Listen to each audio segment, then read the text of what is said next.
Previously on Alan Wake, I'm hunted by the law. Sheriff, Wake's running. I'm giving chase. Are you supposedly wrote is coming true.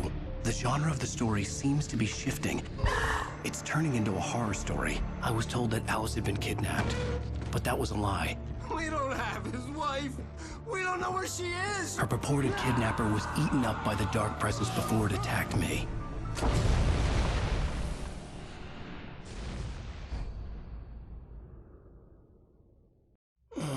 Alan, shh, baby. It was just a nightmare. Alice. There you go, Alan. Hartman. I fell. I had to give you a sedative. Don't fight it. You went through another rough period. What? Right now, it's very important that you stay calm. We don't want you to have another episode. You're a patient at my clinic. Have been for a while now. The shock of your wife's death triggered a mental illness. No, you lie. You're suffering from various symptoms of undifferentiated schizophrenia. Bastard. It's okay, Alan. Just let go.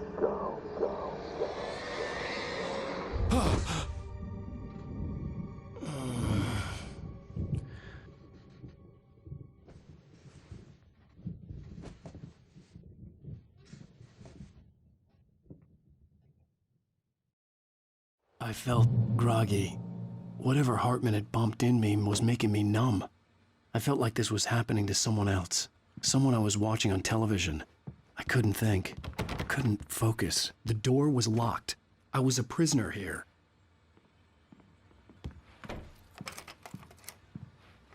Good evening, Alan. Are we feeling better now? Feeling calm? Yeah. I see you brought your pet gorilla with you. So sure, I'm calm. I get the message. Loud and clear. Quite right. That's the spirit. You're being very brave, Alan. I understand you're confused. I would be more concerned if you weren't suspicious of me. I don't blame you for it. Big of you. Now, why don't you come with me? We'll reacquaint you with my clinic and go over everything you might have forgotten. Little walk and some fresh air? Yes, it will do you good. This corridor is for patients. Most of them aren't here right now. Jack took them out for a fishing trip, except for the ones who are particularly vulnerable, of course. I encourage creativity as a part of the recovery process here at Cauldron Lake Lodge. I specialize in treating artists. I bet you do. Splendid, Alan. I honestly believe we can get this thing under control if we work together. This way, Alan.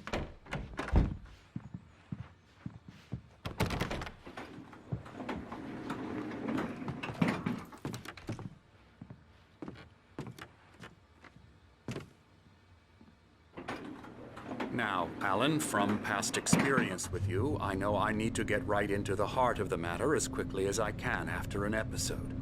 So I'm just going to say this. Alice is dead. No. You're in a very vulnerable state until you understand and accept this.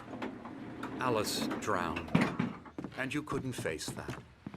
You're suffering from hallucinations, paranoid delusions, unusual thinking, an obsession about light and darkness, a feeling that everything revolves around you, your thoughts and dreams. Your mind has constructed an elaborate fantasy scenario in which your writings are affecting reality. She has been kidnapped and supernatural forces of darkness are trying to stop you. We go this way, Alan. I wasn't ready for another shot, so I went along with it. He had to be lying. But under the influence of the drug he had given me, I had to fight not to believe his words. It's all in your head. You've been making it up. Apart from the tragic accident with your wife, no one has been killed. Your delusions are just a manifestation of your subconscious mind trying to protect you from the too painful truth. Unless we fight the fantasy, it will return. I know the instinct is to resist me, but think about it. Doesn't this make far more sense than the insane supernatural conspiracy you have concocted in your mind? You're a skeptic by nature, Alan. We both know this. everything can be explained logically.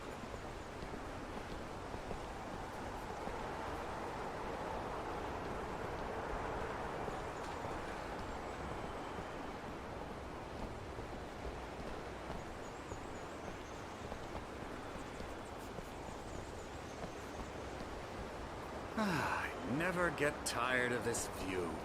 Very inspiring, isn't it? Cauldron Lake spread below us. I could see Mirror Peak on the other side of the lake. I thought I could make out the spot where Diver's Isle had been when I arrived with Alice. Now there was nothing but waves. It seems there's a storm coming.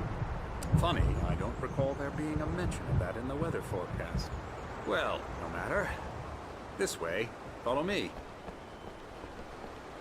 Alan, what I'm telling you is good news. Right now, we're in control.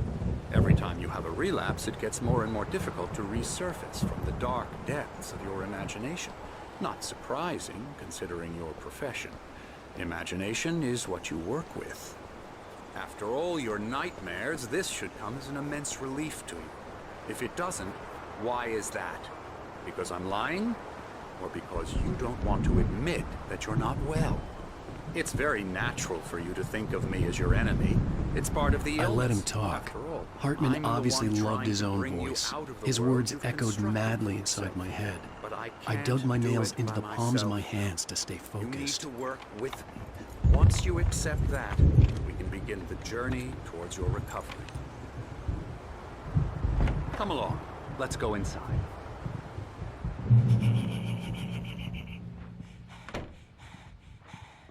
Here's the entrance to the office wing. That's for staff only. You were impressed by my trophies when you first arrived here. I do love to hunt.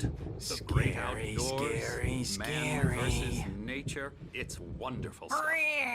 Pretty damn wonderful, yeah.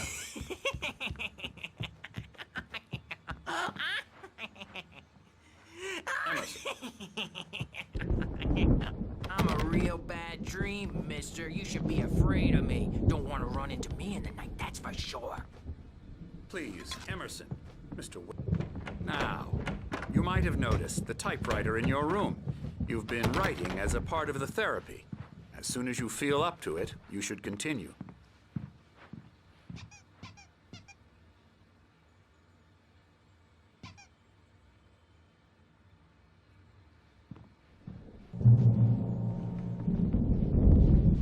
My rheumatism's killing me. There's a storm coming. Oh, what a storm. I hope it wipes this place off the face of the earth. And these two are the Anderson brothers, Odin and Tor. They had how should I put this? A heavy metal band in the 70s and 80s called Old Gods of Asgard. They even adopted new first names to complete the image of Viking gods. After the band broke up, they lived on a farm nearby. They are, well, in advanced stages of dementia. They're well cared for, TLC and all that. There's nothing more that can be done. I'm afraid that the rock and roll lifestyle has left its mark. Oh, that won't do. I'm so sorry to cut this short for now, Alan. The power has been acting up.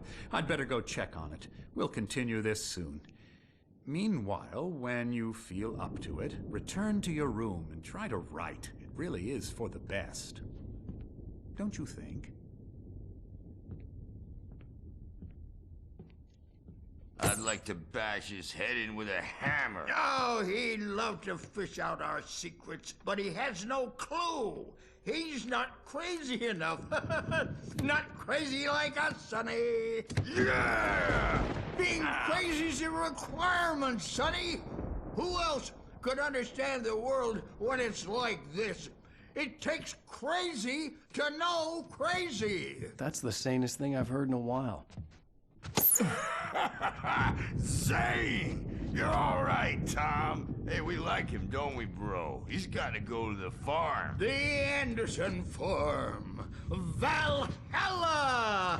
We wrote it all down less best way to forget. A crash course. All you need to know to get your head right. You need to find the message. Here, Sonny, here's something for you. Gave me a rash, but I kept it safe from these bastards. My head was clearing up, or according to Hart, Zane could feel the poems, taking form, shaping things. As he experimented, he imagined he could almost feel the power surging through the keys of the typewriter. It exhilarated him. But there was fear, too. If not for his young assistant Emil, he would have given it up. But Emil convinced him otherwise. He, too, had a way with words. And I was sinking back into the fantasy. I was convinced he was lying to me about everything. Crazy or not, the Andersons made more sense.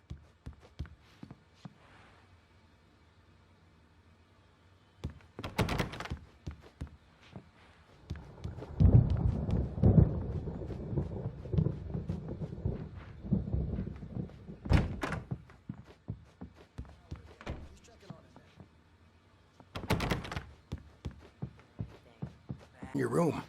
You can get to your room by those stairs, Wake.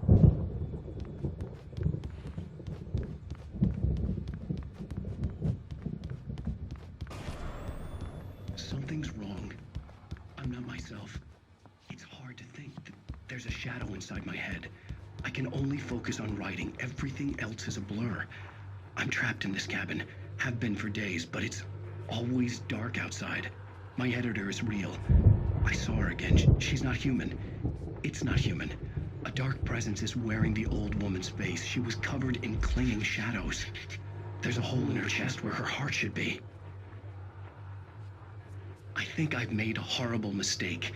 I don't think I'm any closer to saving Alice. It's been lying to me, using me to get the story it wants, and the story will come true.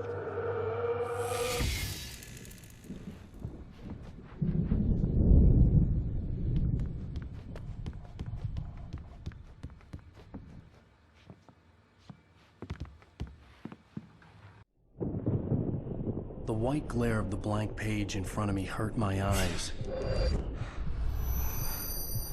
My hands began to shake uncontrollably. Everybody calm down.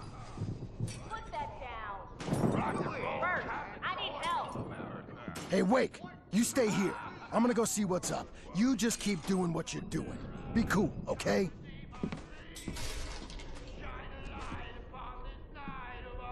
I didn't know what the chaos was all about, but it could be my only chance of getting out of here. Where the hell did he get a damn hair? I don't know. Here's a friendly poke from me old new wench. Oh, afraid of the crazy brothers, are ya? Not so weak now. Hartman kept talking, giving Barry the grand tour, clearly proud of the place. He went on and on about his hunting trophies, and Barry was impressed. But he was here on business. He raised his voice, cut through the monologue. Hey, Hartman, where's Al? Hartman stopped in mid-sentence, annoyed at the interruption. He nodded at the hulking orderly standing nearby. The man smiled and clapped a practiced hand on Barry's shoulder. Are we? Well, things are unraveling fast, aren't they? Ha ha! Nah! Sinclair looked bad. That wasn't a love tap. The crazy old fart hit her hard. And if she was one of Hartman's goons, she had it coming. I had to get to Hartman's office. He had taken all my manuscript pages. That's where he'd been keeping them. Come out and face the music, Birch. It's time to pay the piper. Maybe you could come diapered asses, Bert. Since you're so tough, Bert. We were on the road, man. You think we haven't seen punks like you before? Mortal nerd.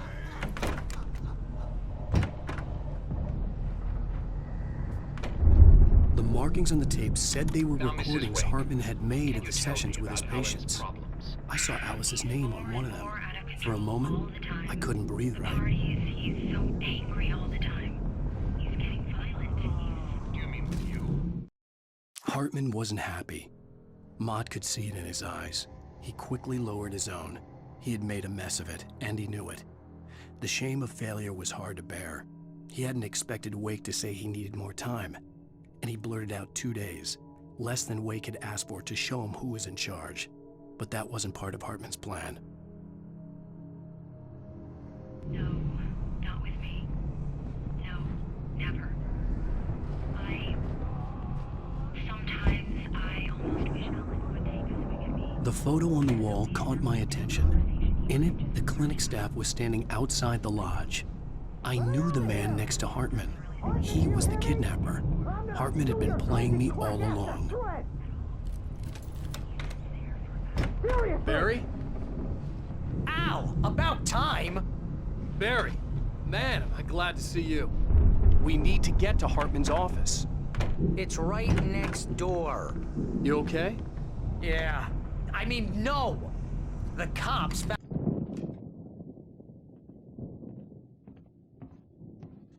These were all the pages I had on me. And more.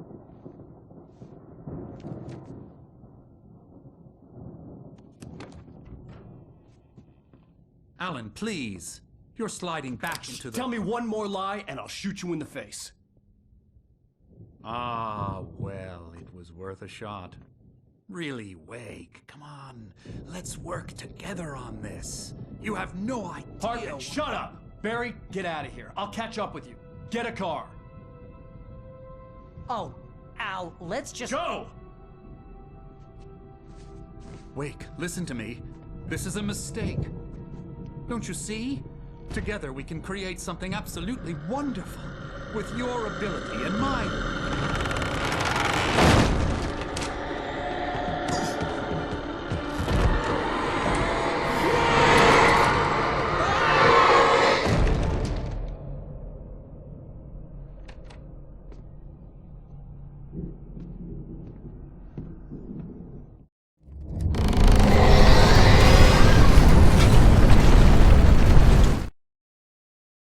Hartman followed the fall of Alan Wake with his binoculars. When the rider hit the water, he ordered Jack to take the boat to him. The spot was easy to see in the dark, even with all the extra lights in the boat. The flare floated and kept burning even in the water. Jack turned the radio louder as the engine sputtered. The music was rough and clanking, something the Anderson brothers would no doubt have enjoyed. But Hartman chose to ignore it. Wake was finally within his reach. Find a way out.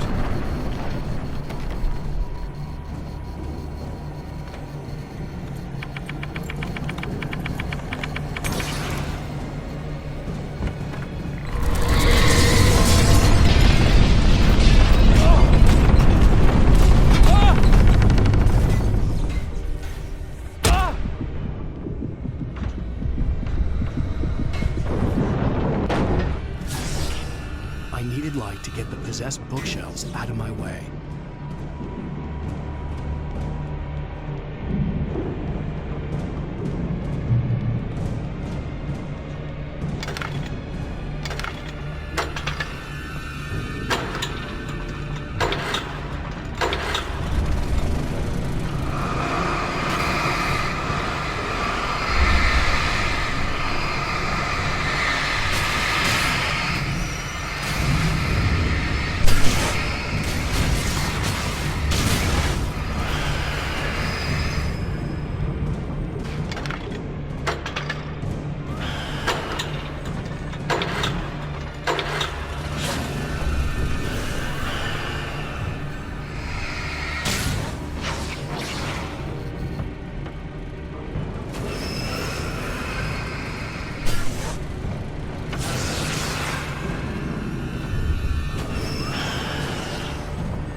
Hartman knew he was no creator.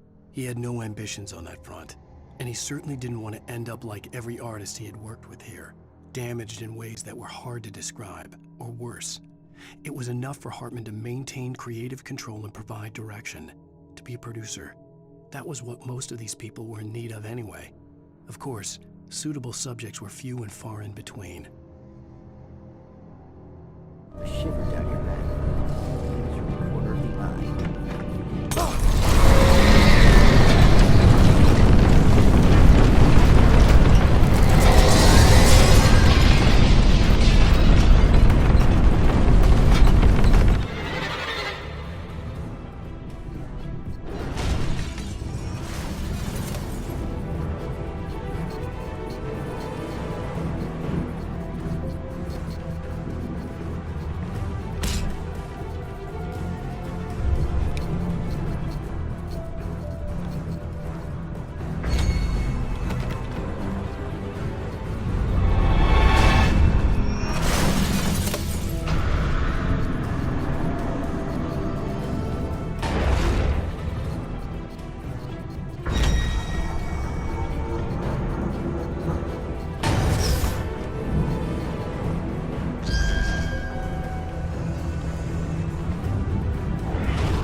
But the gate's locked. You're gonna have to go through the hedge maze over there.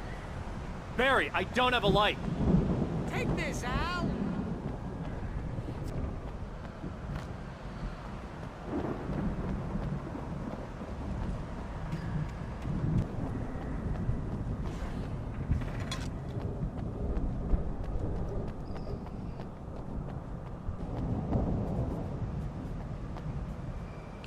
Oh, God! Look at the house, Al! Look out!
I stared at the Viking paraphernalia that littered the area, surrounding an unlikely centerpiece.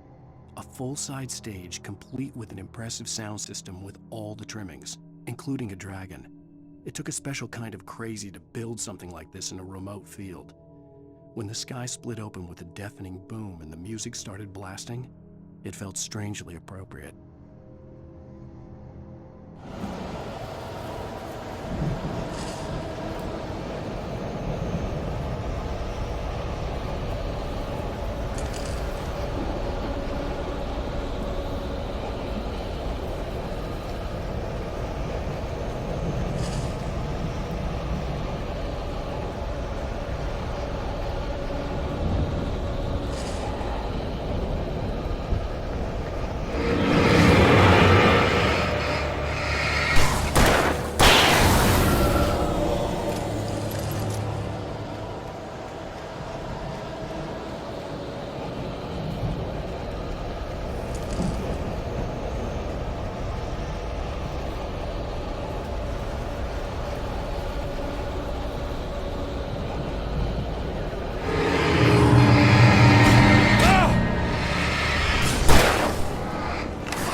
Hartman hurried down the corridor. He had disliked leaving Wake when he was surely at his most susceptible to therapy. But this was not an ordinary storm. Wake had been writing, and he had woken something up in the depths of the lake. Now, it was coming for him. Hartman had naturally prepared for a situation like this. The idiot brothers would keep Wake distracted while Hartman double-checked everything, just to be sure.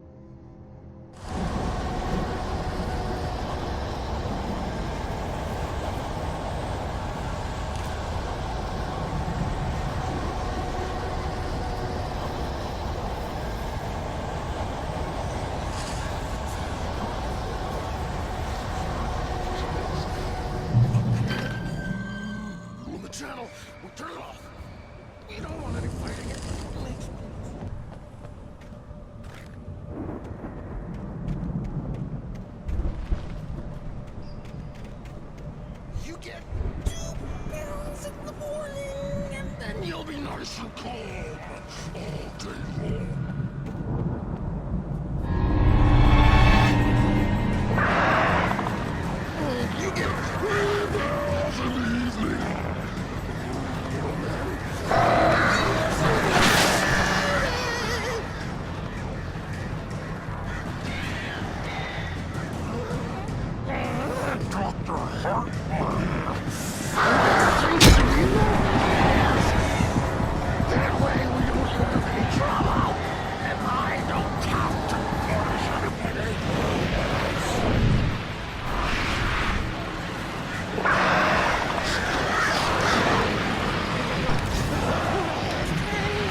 Mott knew that Wake was smarter than him.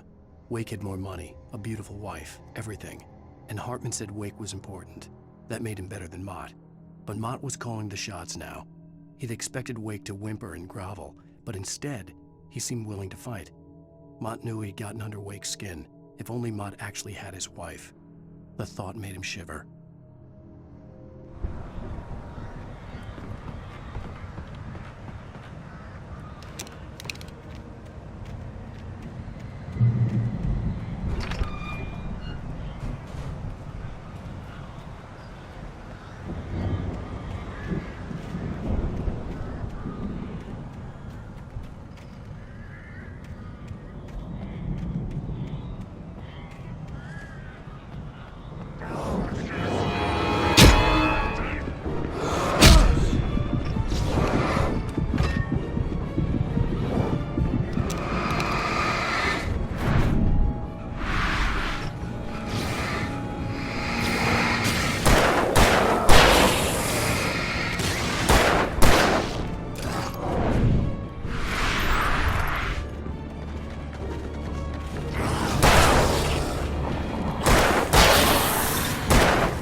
For the moment, Barry was just glad he had survived the fall.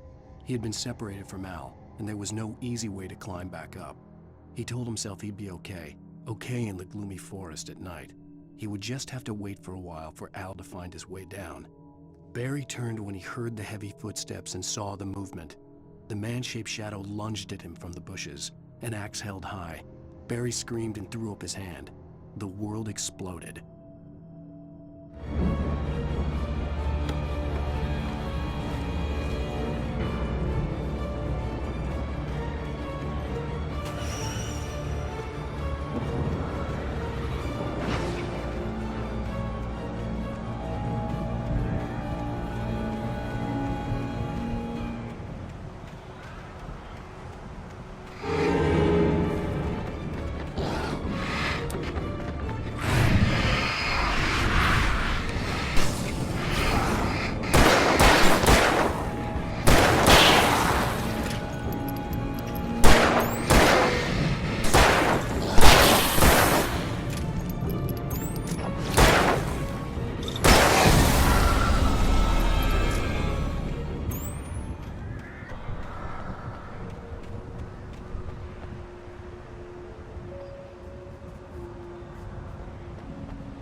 Hartman watched as Wake's features slackened. The man was bullheaded, no doubt. Even lying on the bed, he'd almost broken Hartman's nose the second time. But with a little time, he could break Wake down, give him proper direction. Wake was easily the most promising subject he had had. Well, since Tom, really. "Sleep well, Alan," Hartman whispered with a smile. "Let me take care of you." He sniffed hard to clear his throbbing nose, swallowed blood, and barely tasted it.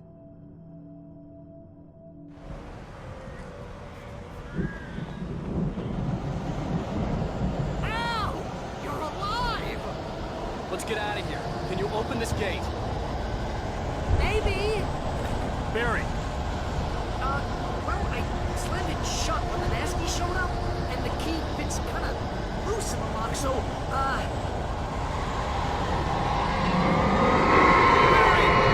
I'll find it! Don't worry about it!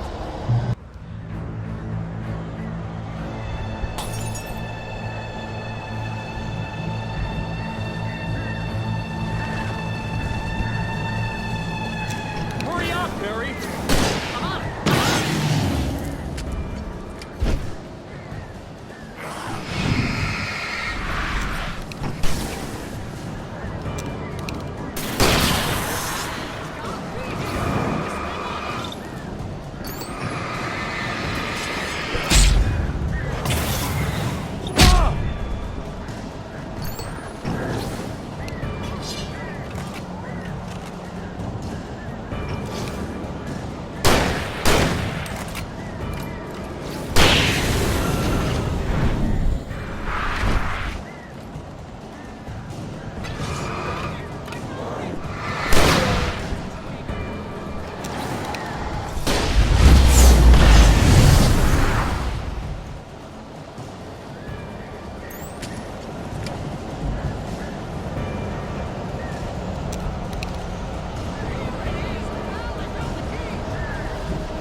Please tell me we're headed for the nearest "You're now leaving Bright Falls. Come back soon" sign. We're going to the Anderson farm. I knew you were gonna say something like that. You know what? You owe me big time for this. When this is through, if we make it, I don't care what anybody says, I'm done with darkness. You're gonna buy me a tanning bed as a gift, and I'm gonna live in it.